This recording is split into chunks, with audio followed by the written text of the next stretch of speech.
Una iglesia que ora y una iglesia que canta. Gloria al Señor. La iglesia primitiva, hermanos, era una iglesia que tenía problemas más mortales que los problemas que nosotros estamos enfrentando el día de hoy. Yo sé que hay problemas muchas veces. La sociedad tiene problemas, el país tiene problemas, las familias se ven envueltas en problemas, andamos tensos, andamos enojados, andamos nerviosos, y a veces andamos nerviosos y se nos ve que andamos enojados. Pero hay muchos problemas en medio nuestro que influyen de tal manera que nosotros dejamos de hacer la única medicina que nos puede salvar, que nos puede sanar, que nos puede purificar. Cuando las personas están enfermas, se van de la iglesia. Cuando las personas están enojadas, se van de la iglesia. Cuando la persona está pobre, se va de la iglesia. Cuando la persona está en crisis, se va de la iglesia. Pero vamos a ver a la luz de la Biblia que la iglesia primitiva, en medio de los problemas, lo que hacía era cantar, orar. Y si venía un enfermo, pues venga, también vamos a orar por usted. Eso es lo que la iglesia primitiva hacía. Entonces, ojalá y nos sirva de lección a nosotros para poder motivarnos a hacer lo que la iglesia primitiva hacía. Aquí se nos presentan algunas características dominantes de la iglesia primitiva. Era una iglesia que cantaba. Los cristianos originales siempre estaban listos para arrancar y cantar, hermanos amados. Esa es la descripción que el apóstol Pablo hace de la reunión de la iglesia en Corinto. Ya que en Corinto capítulo 14, verso 27, encontramos las palabras del apóstol Pablo. ¿Qué hay pues, hermanos, cuando reunís? Cada uno de vosotros tiene salmos, tiene doctrina, tiene lengua, tiene revelación y tiene interpretación. Escuchen lo que la iglesia primitiva, hermanos, hacía cuando se reunían. 1 Corintios capítulo 14 y verso 27. ¿Qué hay pues, hermanos, cuando os reunís? Cada uno de vosotros tiene salmos, tiene doctrina, tiene lenguas y tiene revelación y tiene interpretación. Hágase todo para edificación. Cuando piensa a Pablo en la gracia de Dios y salió al encuentro de los gentiles, le recuerda Romanos capítulo 15 y verso 9. Le recuerda la alabanza a Dios. Y para que los gentiles glorifiquen a Dios por su misericordia, como está escrito: por tanto yo te confesaré entre los gentiles, dice Pablo, y cantaré a tu nombre. Cantar, hermanos, a Dios es un buen antídoto para poder recibir las bendiciones que tanto necesitamos. Por tanto, dice Pablo, yo te confesaré entre los gentiles y cantaré tu nombre. Salmos. En el libro de Salmos, hermanos, 18:49. Por tanto yo te confesaré entre las naciones, oh Jehová, y cantaré a tu nombre. La iglesia hoy en día debe estar dispuesta a cantar a Dios, porque es lo que la iglesia primitiva hizo para poder recibir respuesta de Dios de sus necesidades. Los cristianos se hablaban entre sí con salmos e himnos y canciones espirituales, según Efesios capítulo 5 y verso 19. Efesios 5:19 dice lo siguiente: hablando entre vosotros. Oiga cómo hablaba la iglesia primitiva: hablando entre vosotros con salmos y himnos y cantos espirituales, cantando y alabando al Señor en vuestros corazones. La palabra de Cristo moraba en ellos y se enseñaba y se exhortaban entre sí, dice la Escritura, mediante himnos, canciones espirituales, cantos de gratitud en su corazón al Señor. Eso es lo que dice Colosenses capítulo 3 y verso 16. Tenían tal alegría en el corazón que se les salía por los labios en cánticos de alabanza por la misericordia y la gracia de Dios. Es un hecho que en el mundo pagano siempre ha estado cansado y atemorizado en constancia, pero el pueblo cristiano siempre ha tenido un cántico nuevo al Señor. Yo le ruego en el nombre del Señor Jesucristo en esta tarde, que si usted tiene problemas y dificultades, yo le invito a cantar al Señor con alegría. Si usted tiene dificultades, si usted tiene problemas que usted no puede solventar, y usted se deprime, y usted siente que está solo, y usted siente que nadie le escucha, yo le invito a cantar al Señor.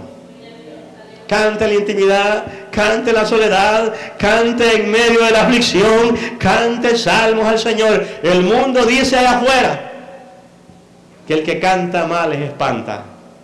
La Biblia dice que cuando la iglesia tenía problemas, la iglesia cantaba salmos al Señor.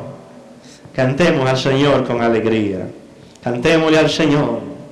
Eso fue lo que la iglesia primitiva en el siglo I, siglo II, hasta el siglo III, en medio de las 20 persecuciones que nosotros vimos terribles, donde la iglesia pagó con sus vidas, los cristianos pagaron con su sangre, los cristianos fueron martirizados por el mensaje de Cristo.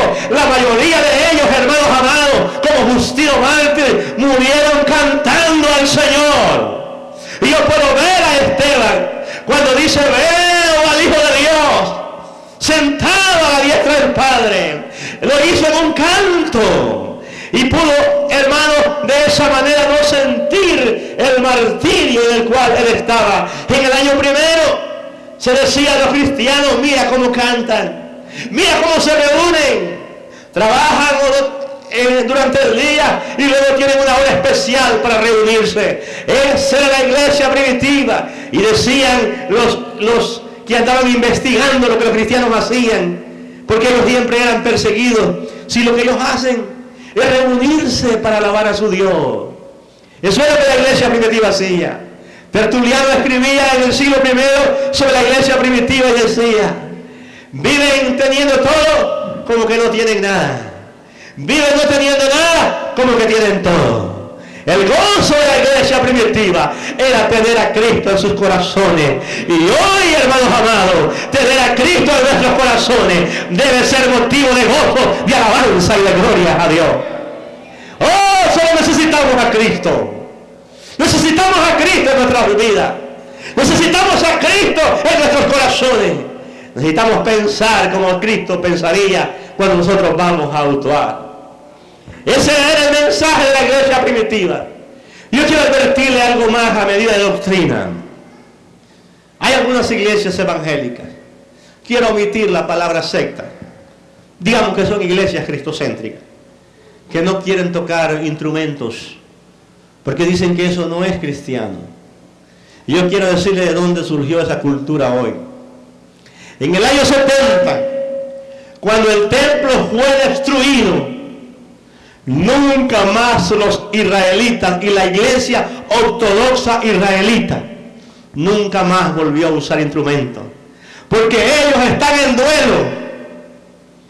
La iglesia cristiana ortodoxa judía está en duelo, porque el templo que para ellos representaba la gloria de Dios fue destruido. Pero la iglesia pentecostal, la iglesia de la profecía, no tiene ninguna razón para estar en duelo, porque fue destruido el templo de Jerusalén, pero Cristo resucitó al tercer día y vive en nuestros corazones. Sí. Escuche de dónde viene eso de no utilizar música. Por un duelo que ellos tienen, pero aquí nadie tiene duelo, porque Cristo vive y resucitó para nunca más venir a sufrir, sino para venir a reinar con usted y conmigo. Aunque al diablo eso le choca, aunque al diablo eso le suena fuerte, y inmediatamente manda un mensaje a nuestro consciente, inconsciente, y le dice: eso es mentira. ¿Sabe por qué? Porque el diablo no tiene ninguna oportunidad. El infierno fue preparado para el diablo y sus ángeles. Para ninguno de nosotros hay infierno preparado. Pero hay un lugar en el cielo, pero hay una corona de vida. Pero Jesús dijo que había muchos lugares preparados. Si no los hubieran, dijo Jesús, yo hubiera dicho: voy pues a preparar lugar para que donde yo esté, vosotros también estéis. Eso es la victoria del creyente. Esa es la esperanza nuestra. Esa es la iglesia. Por eso la iglesia primitiva, en medio de los problemas, cantaba salmos al Señor, cantaba himnos al Señor. Ellos por las plazas y por las casas, ellos adoraron al Señor. Hoy recuerdo muy bien la palabra griega angora, que es para nosotros mercados. Es un lugar donde se reunían los grupos más grandes de los israelitas. Recuerda, ellos eran para aquel entonces pueblos pequeños.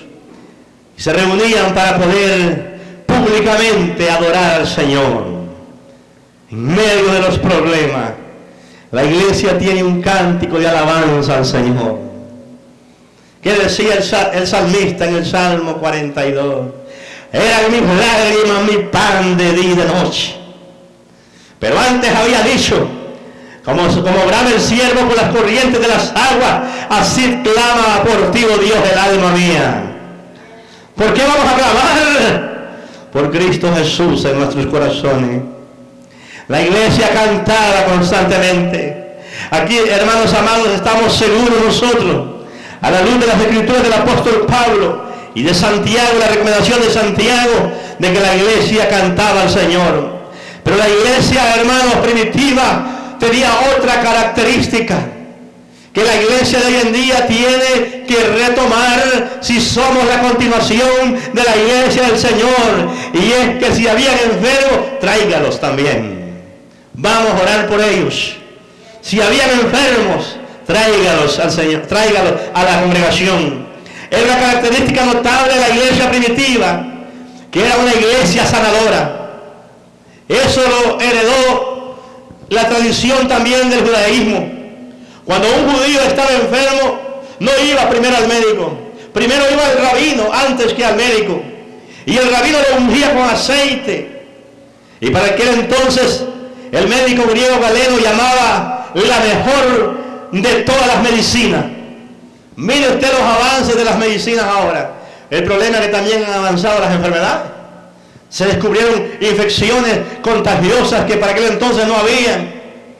Se descubre ahora enfermedades incurables básicamente por sus altos costos. Aunque hay algunas medicinas para detener avances del cáncer y del SIDA, son altamente costosas. Entonces se devuelven para la mayoría de la población mundial enfermedades básicamente incurables. Para aquel entonces, lo que el médico Galeno dice que tenía como mejor es el aceite. ¿Recuerda usted cuando la historia del samaritano? ¿Con qué lo ungieron? Con la medicina que tenían. Un aceite. Suavizaron sus heridas. Entonces la iglesia primitiva, decía Justino Mártir, escribía a los cristianos, curaban innumerables endemoniados que los otros exorcistas no habían sido capaces de curar. Y todos los tratamientos habían sido resultados ineficaces. Pero cuando llegaban y la oración de la iglesia primitiva, los endemoniados eran sanados. Y Ireneo, otro escritor del siglo segundo, escribiendo ya de lo avanzado, nos cuenta que los enfermos se curaban mediante la imposición de manos. Tertuliano escribe a mediados del siglo III y dice que nada menos y nadie más que el emperador romano Alejandro Severo fue sanado mediante la unción que le administraron los cristianos. Debido a eso, esos cristianos que habían orado por Alejandro Severo, se les mantuvo, se les permitió estar protegidos en el palacio hasta el día que murió este emperador.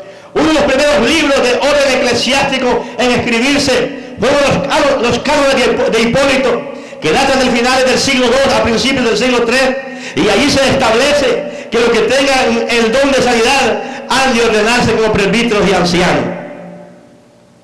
Ahora recuerdo algo.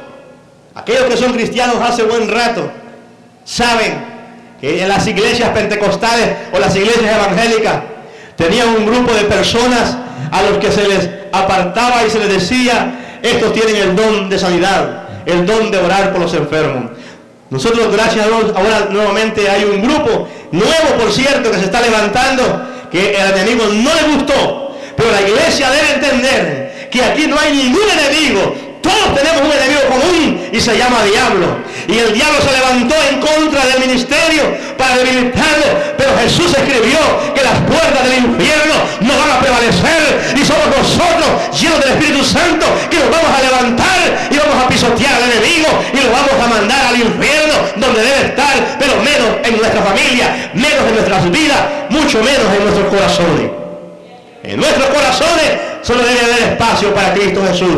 Pero usted que es cristiano sabe que siempre las iglesias han tenido grupos de hermanos con poder para orar por los enfermos. Y eso no es nuevo.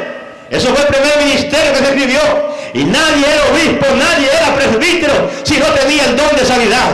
Hoy los presbíteros y los ministros muchas veces, y con el perdón de la palabra, son los más sinvergüenza y no los más santos.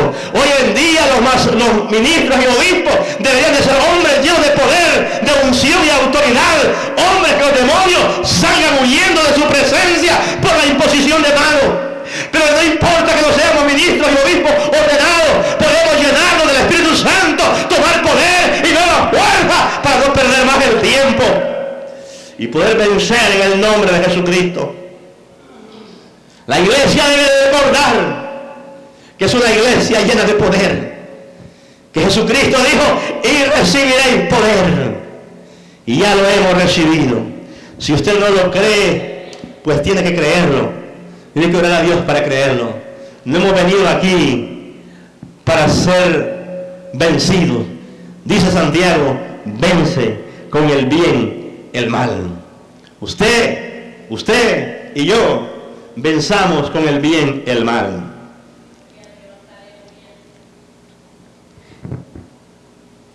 Se establece, como lo he dicho en la carta de Hipólito, que es uno de los primeros cánones o cánones que se escribieron, que para ordenar un presbítero y un anciano era una persona que se hubiese investigado y se estuviese seguro realmente que poseían el don de hacer sanidades.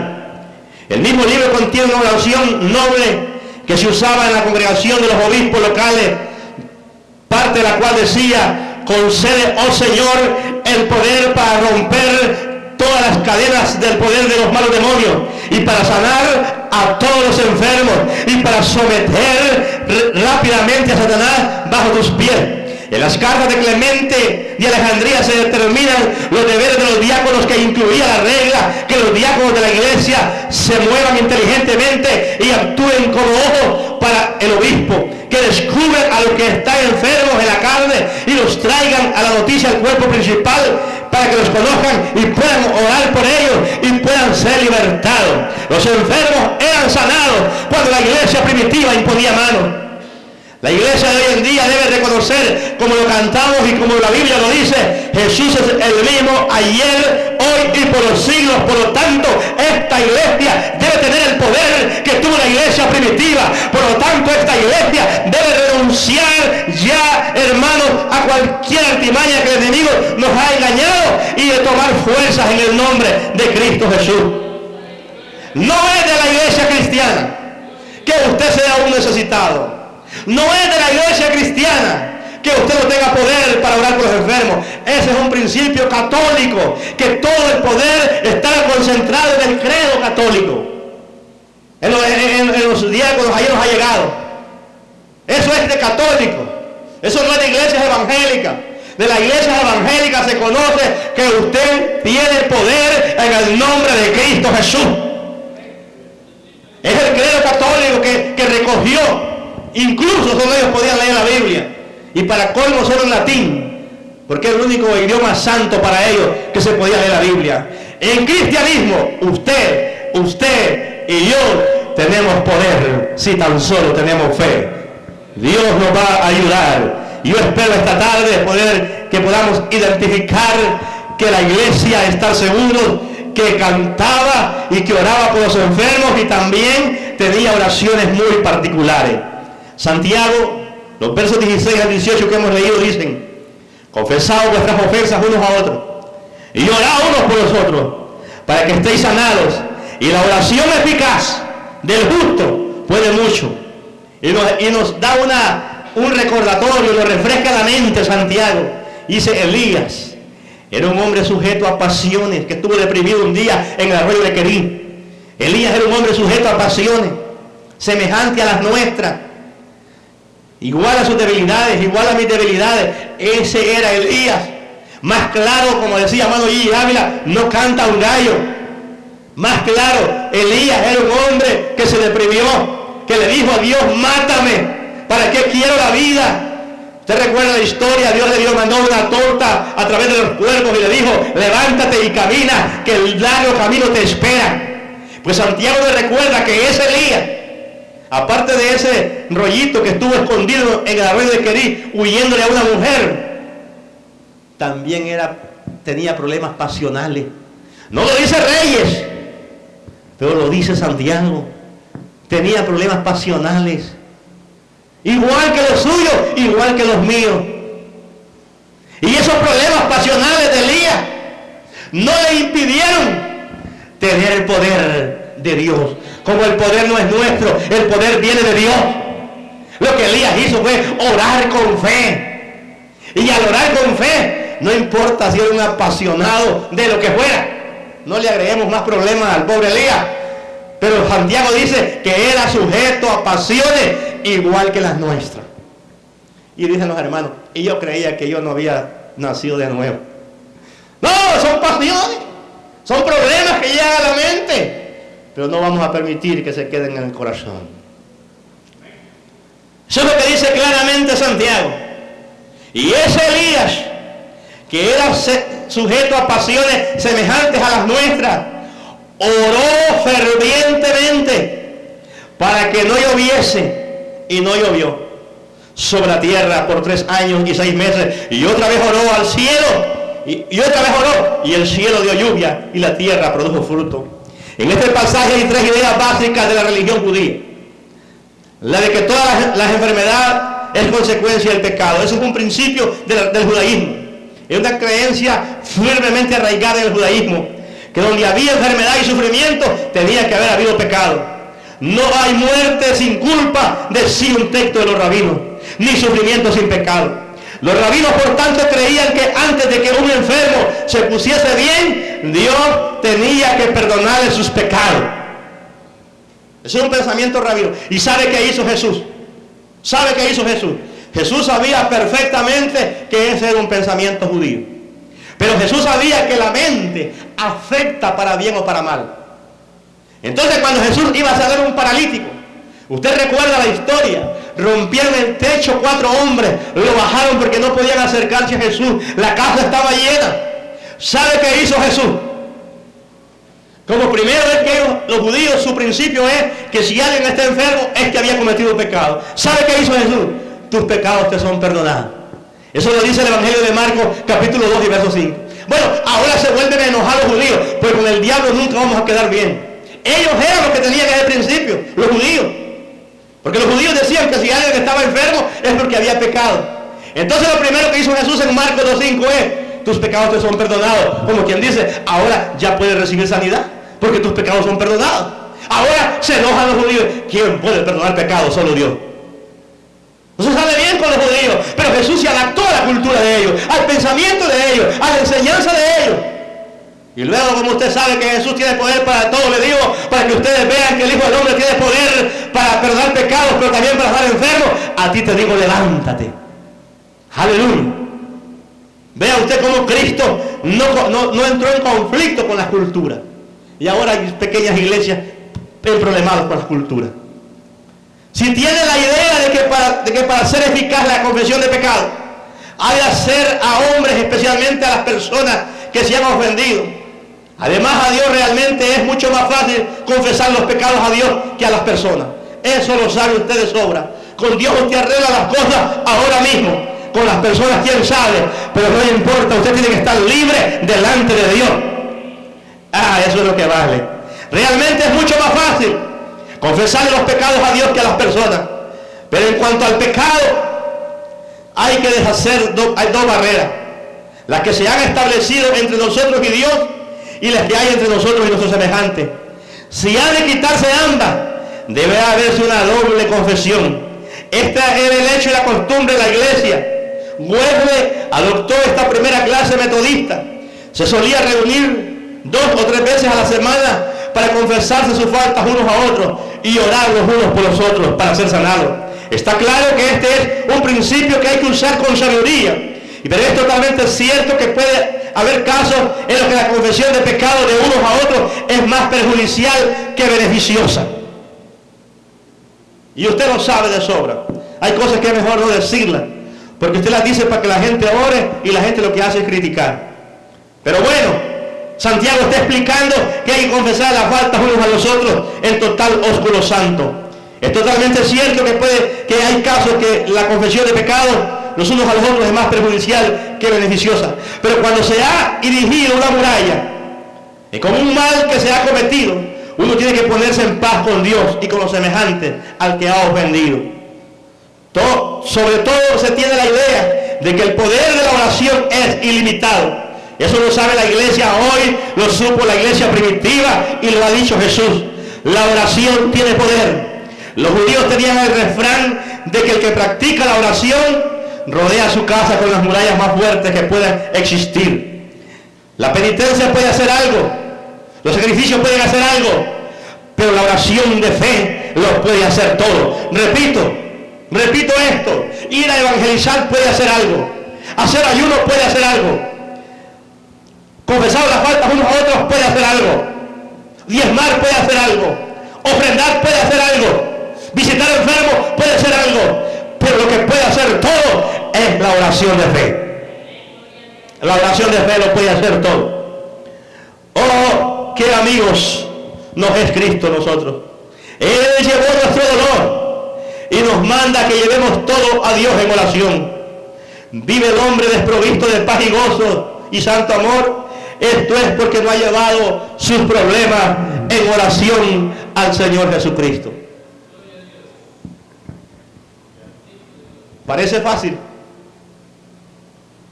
pero no fue fácil para Cristo Jesús en la cruz del Calvario.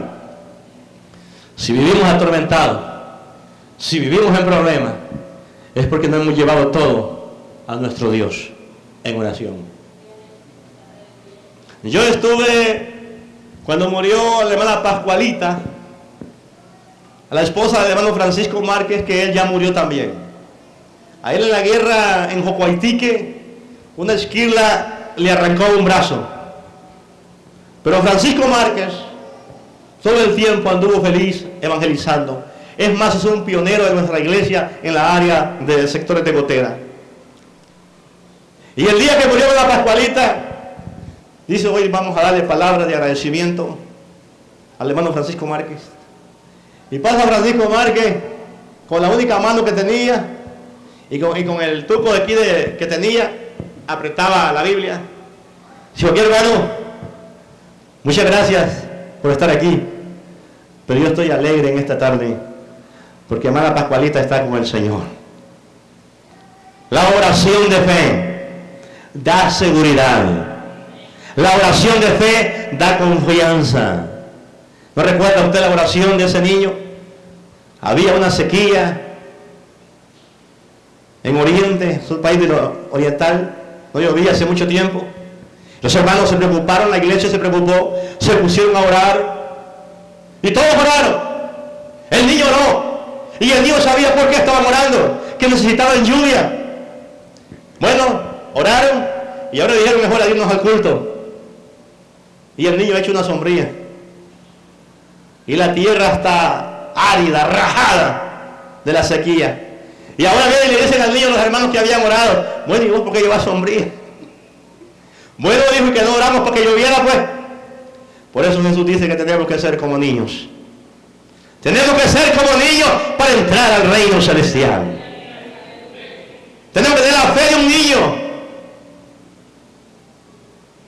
Papá no puede comprar el juguete, pero el niño dice: papá me va a comprar uno de esos a mí. Por eso que tenemos que ser como niños. Vivir esa ilusión de niños. El niño está ilusionado, pero usted está seguro que Cristo puede darle las cosas que usted necesita. Los judíos creían, y sin duda en verdad, que para curar males de la vida tenemos que estar en paz con Dios y con nuestros semejantes. Y tenemos que aplicar a las personas y a las situaciones mediante la oración el poder y la misericordia de Dios. Antes de dar por terminado este pasaje, debemos tomar nota de un hecho técnico interesante. Aquí Santiago cita a Elías como ejemplo de poder en la oración. Aquí tenemos un ejemplo excelente de cómo se desarrollaba la exégesis rabínica. El sentido de la escritura encontramos la historia completa en 1 Reyes capítulo 17 y 1 Reyes capítulo 18. Los 3 años y medio, un tiempo que se cita también en Lucas 4:25. Lucas 4:25, Jesús dice, y en verdad os digo que muchas viudas había en Israel en los días de Elías, cuando el cielo fue cerrado por 3 años y 6 meses, y hubo una gran hambre en toda la tierra. Se deduce esta escritura de 1 Reyes capítulo 18 y verso 1. Pero además el relato del Antiguo Testamento nos dice que la sequía o su terminación